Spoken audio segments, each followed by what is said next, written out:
बिस्मिल्लाहिर्रहमानिर्रहीम। मैं हूं आसिम अमीन और आप देख रहे हैं मेरा डिजिटल टेलीविज़न लाहौर 24 न्यूज़। नहीं जी, आज पाकिस्तानियों को बहुत बड़ी खबर है जी कि गैस के कनेक्शन जो उनसे हैं वो खोल दिए गए।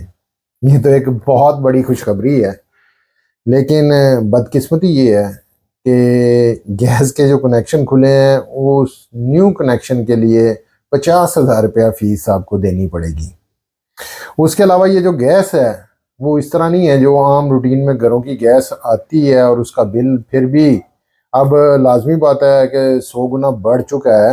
जो बिल 200-300 रुपये आता था वो 12-14-15 हज़ार रुपये आता है, लेकिन ये बिल उससे भी डबल आएगा। अगर आम घरों में जो बिल है 10-12 हज़ार आता है तो ये 30-35 हज़ार रुपये आएगा।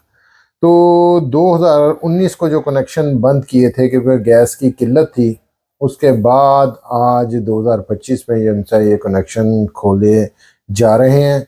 और मेरा नहीं ख्याल है कि लोग इनकी पॉलिसी को अपनाएंगे और ये गैस कनेक्शन लगवाएंगे, क्योंकि इससे बेहतर तो लोगों का ये कहना है कि हम जो एलपीजी सिलेंडर की गैस है वो इस्तेमाल कर लें तो वो हमें बहुत सस्ती पड़ती है। कि आम घर में एक जो हंडिया पकती है और इसके साथ अदर कोई काम जो चाय शाय ये वो चीज़ें हैं, सारा दिन में वो तकरीबन 200 या 300 रुपए की गैस लगती है।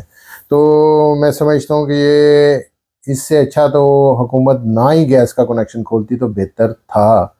लेकिन चलें, खोला तो हमने कहा चलें अपने नाज़रीन को बताते हैं कि ये हुकूमत ने किया है और मेरा नहीं ख्याल है कि इसका कोई फ़ायदा हुकूमत को होगा।